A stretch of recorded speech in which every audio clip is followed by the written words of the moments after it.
वो कह रहे थे ना, वो मुंह बोले भैया कि धारा 83 सीपीसी, धारा 83 सीपीसी, हम कह रहे थे article 21 constitution of India protect the right and liberty of the citizen of India, and not only the citizen of India but also the protect the life and liberty of the foreigners. सात case admit हो चुके हैं court में. There are the 7 cases are admitted by the honourable court of Rabupura and Jewars. एक case session court में, जो कि हमने इसकी मैरिज एनिवर्सरी को, धर्म परिवर्तन को हमने चैलेंज किया है. दूसरा केस जिसमें इसकी जमानत हुई है, जिसमें ये इलीगल एंट्री हुई है, 2. तीसरा केस 156(3) जो पुलिस ने कार्रवाई नहीं की, हमने कोर्ट के थ्रू जो एक शिकायत दी है जिसको कोर्ट ने एडमिट किया है. कितने 3 हो गए? 3 हो गए ना? 3 जी.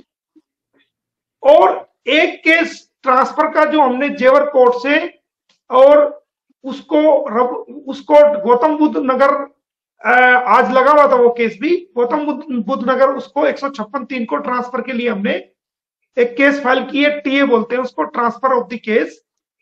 और 3 केस आज फाइल हो गए हैं, जो कि हमने सीमा के खिलाफ, पर्टिकुलर एक case Ghulam Haider versus Seema, case number 2 Ghulam Haider versus doctor AP Singh, case number 3 Ghulam Haider versus Sachin Meena. So there are the 7 cases of the Ghulam Haider has admitted by the honorable courts till today. और लोग कह रहे हैं इसका तो केस उठ जाएगा, ये तो फला है, ये तो फला है. 83 कहां गई आपकी? 83 है, 83 तो सीपीसी कहां चली गई भाई? 7 केस थोड़े नहीं होते. 7 केस कोर्ट में आज के दिन सीमा हैदर के खिलाफ पेंडिंग है. ये कहती है ना कि मेरा कोई कुछ नहीं उखाड़ सकता. अरे भाई, समय बड़ा बलवान है. टाइम जो है, टाइम बहुत ही ताकतवर है, और एक जैसा टाइम कभी नहीं होता. अप डाउन जीवन में चलता रहता है. जो क्राइम करने वाला इंसान होता है, उस वक्त उसको मालूम नहीं होता कि वो क्या कर रहा है, बट जब वो समय सीमा निकल जाती है तो बाद में उसको पता चलता है कि यार मैंने ये गलती की थी, और उसका खामियाजा भुगतना पड़ रहा है. तो कानून जो है, कानून एक पतंग की तरह है कि आप पतंग उड़ा रहे हो और उसको ढील दे रहे हो, वो चलती जा रही है, उड़ती जा रही है, चलती जा रही है, उड़ती जा रही है. एक स्टेज वो आ जाती है कि वो इतना आगे जा चुकी होती है, उसकी डोर आसमान में इतनी निकल चुकी होती है कि आप उसको वापस लाना चाहो, आप कंट्रोल से लेफ्ट और साइड में करना चाहो, ऊपर नीचे करना चाहो, तो वो आउट ऑफ कंट्रोल हो जाती है और वो ऑटोमेटिकली टूट जाती है. और फिर आप जब वो टूट जाती है, फिर आप उसको मांझे को इकट्ठा करने पे लग जाते हो. लेकिन वो मांझा जहां जिसके घरों पर गिरता है, वो लोग उसको पकड़ लेते हैं, और जितना जिसके हाथ लगता है वो उसको तोड़ लेते हैं. तब उसको पता चलता है कि तू अब कहां थी और अब कहां है. जितना राइट गुलाम हैदर को है, उतना राइट जो है वो सीमा हैदर को भी है कानून की नजर में. अदालत के सामने अदालत किसी एक पहलू की नहीं होती, किसी एक व्यक्ति की नहीं होती. अदालत जो है, दो फरीक सामने हैं, तो अदालत बाकायदा उनकी भी सुनती है और हमारी भी सुनती है. चाहे फैसला हमारे हक में होए या उनके हक में होए, वो अलग बात है. लेकिन अदालतें कभी भी एक पक्ष की तरफ फेवर नहीं करती. अदालत तो आंखों पे पट्टी बंदी होती है, वो तो सबूत से चलता है, गवाही से चलता है. तो जो दोनों पार्टी में सबूत जिसके पुख्ता होंगे, मजबूत होंगे, गवाही जिसकी मजबूत होगी, और जिसका लीगल एक्सपेक्ट मजबूत होगा, और जिसके डॉक्यूमेंट्स पूरे होंगे, या जो कंसिडर करेंगे कानून की नजरों में, वो लोग जीतते हैं. तो मैं एक एप्लीकेशन ले जाके रख दूंगा, जनाब कैंसिल कर दो, तो ये कोई ऐसा प्लेटफॉर्म नहीं है कि आप जाओ और बटन दबाओ और कैंसिल हो जाएगी. नहीं, उसके लिए आपको बहुत कुछ करना पड़ेगा, और वो वर्किंग मेरी फर्स्ट डे से चल रही है. लेकिन मैंने आपको कई बार बताया, आपकी जनसंख्या, आपकी देखने वालों को भी बताया कि तीखी नजर से, पैनी नजर से मेरी हर एक एक पॉइंट्स पर मेरी नजर है, एक एक पॉइंट्स पर मैंने काम किया हुआ है, लेकिन मैं जब तक नहीं बताता जब तक कि उस पर कोई अमल ना हो जाए। ये एक बहुत बड़ी वजह है। उसके लिए आपको थोड़ा वेट करना पड़ेगा। हम न्यायिक सिस्टम कहीं का भी हो, न्यायिक सिस्टम जो लीगल प्रोसीडिंग्स है उसमें समय लगता है, उसमें टाइम लगता है। वो ऐसा नहीं है कि जाओ जनाब बटन बटन दबाओ और फौरन हो गया, नहीं। एक लीगल प्रोसीडिंग है, उसको अडॉप्ट करना पड़ता है, उसको पूरा करना पड़ता है। देखिए, मैं भारत में रहता हूं, मैं अपने हिंदू भाइयों के साथ बचपन से खेला हूं। उनकी रोटी मैंने खाई है, मेरी रोटी उन्होंने खाई है। स्कूल में साथ गया हूं, घर में उठ बैठ उनकी मेरे रही है, मेरी उनके रही है।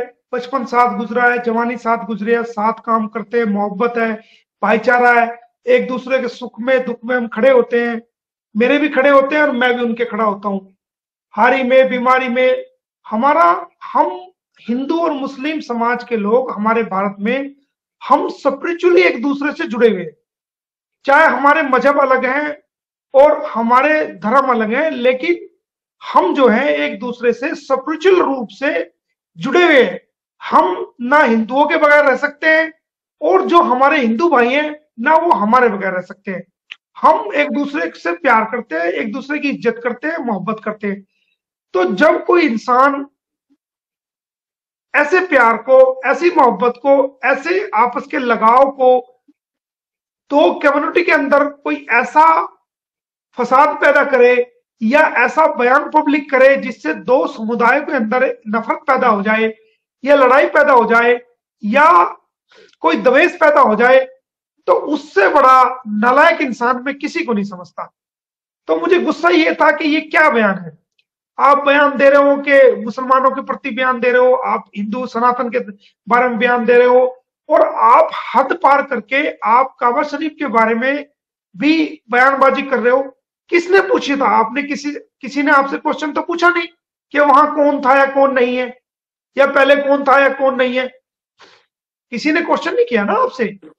तो आप, या तो कोई स्क्रिप्ट कोई दे रहा है, आपका मुंह बोला भाई दे रहा है, या कोई और दे रहा है, हमें नहीं पता कौन दे रहा है। आप उसमें बोल रहे हो। अगर कोई स्क्रिप्ट आपको नहीं दे रहा तो हमने या किसी व्यक्ति ने आपसे सवाल नहीं किया। तो आप यहाँ पर भारत में इलीगल तरीके से आए हो, आपके खिलाफ एफआईआर दर्ज है, आप एक ट्रायल फेस कर रहे हो और आप मुजरिम हो, आपकी इन्वेस्टिगेशन चल रही है, जांच चल रही है, तो आपको कंडीशनल बेल मिली हुई है, तो आपको क्या राइट है हमारे भारत के कल्चर के बारे में गलत बयानी करने का, या कोई ऐसा बयान जारी करने का जिससे हिंदू भाई भी भड़क जाए और मुसलमान भाई भी भड़क जाए, या दोनों लोगों के धार्मिक हस्तक्षेप हो, या धार्मिक उनके धर्म को, या उनको कोई इंटरनल चोट पहुंचे, या उनको कोई उनके धर्म के प्रति कोई ऐसी बात महसूस हो जिससे उनको ठेस पहुंचे। तो ऐसा राइट तो इंडियन को भी नहीं है। तो आप तो पाकिस्तान से आई हुई एक इलीगल ट्रेसपासर्स है, आपको क्या राइट है? और आप किस हैसियत से कह रही है कि मैं हिंदुस्तानी हूं? अरे भाई, हिंदुस्तानी आप कहां होगी? हिंदुस्तानी बनने के लिए हिंदुस्तान के संस्कृति को, हिंदुस्तान के रहने वाले लोगों के दिल को आपको समझना पड़ेगा कि भारत के लोग कौन हैं, भारत की संस्कृति क्या है। ये नहीं है कि आप रील बना के बेशर्मी पैदा करके और आप प्यार के नाम पे ढोंग करके उसको पब्लिक कर रही हैं, उसको सोशल मीडिया पे डाल रही है। आपको प्यार करना है, आप अपना दरवाजा बंद करो, अंदर जो मर्जी करो, कौन देखने आ रहा है। लेकिन आप बच्चों के सामने अश्लील हरकतें कर करके गंदा प्यार के नाम पे आप दुनिया को दिखा रही हैं, तो उससे हमारे समाज की बहन बेटियों पर भी असर पड़ता है। और एक परिवार में कई लोग इकट्ठे होते हैं, अगर कोई ऐसे सीन या कोई सामने आ जाए तो वो शर्मिंदगी का शिकार होते हैं। तो इसको ना हमारे हिंदू भाई अच्छा समझ रहे हैं, ना हमारे मुस्लिम भाई समझ रहे हैं, ना कोई और। तो ये जो इसने बयान दिया, ये समाज को तोड़ने वाला बयान था, सोसाइटी में मतभेद पैदा करने वाला बयान था, सोसाइटी के अंदर एक तोड़ और नफरत को का माहौल बनाने जैसा एक बयान था। और जबकि इलेक्शन यहां पर चल रहे हैं और ऐसे हालात में अगर कोई माहौल खराब हो जाता है तो जो राजनीतिक पार्टियां हैं वो पार्टियां को भी अपनी रोटियां सेकने का मौका मिलता है, इसलिए मैं गुस्से हुआ। बिल्कुल सही। और अच्छा, अगर मैं गुस्से ना होता, अगर मैं इसका सख्ती से जवाब ना देता, तो ये दोबारा फिर ऐसी हरकत करती। लेकिन इसको चारों तरफ से जो जवाब मिला, उससे इसकी दोबारा ऐसी हिम्मत नहीं होगी कि ये बोलेगी। अगर बोलेगी तो मैंने इसकी कानूनी कार्रवाई करके रखी हुई है, कल या परसों को लगा दूंगा उसको। अगर बोलेगी, जितनी बार ये गलत करेगी मोमिन मलिक, उतनी बार तुम्हारे खिलाफ कानूनी कार्रवाई करेगा। अच्छा सर, लोग जो है ना, एक तो इस बात का बार बार सवाल करते हैं जी, इसकी जमानत कैंसिल कराई जाए, और जो जो हरकतें अब नई सामने आ रही हैं वो जमानत कैंसिल होने के बाद ही इसको जेल में डाला जा सकेगा, वरना तो इस तरह के जो रोज वो हरकतें कर रही है उससे तो सेंटीमेंट लोगों के और ज्यादा खराब हो रहे हैं।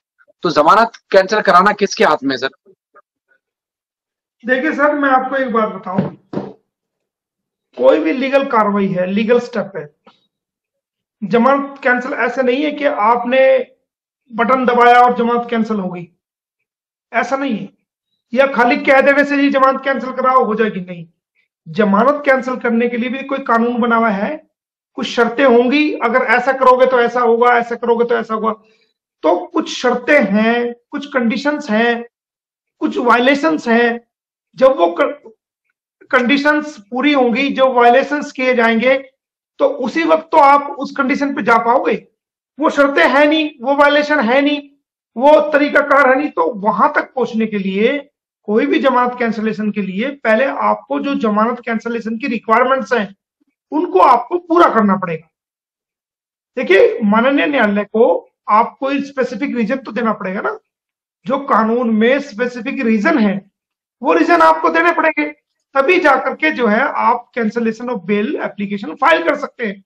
ऐसा नहीं है कोई भी मुंह उठा के जाओ और एप्लीकेशन लिखो और कह दो जनाब मैं आ गया हूं और इसकी बेल कैंसिल कर दो, नहीं।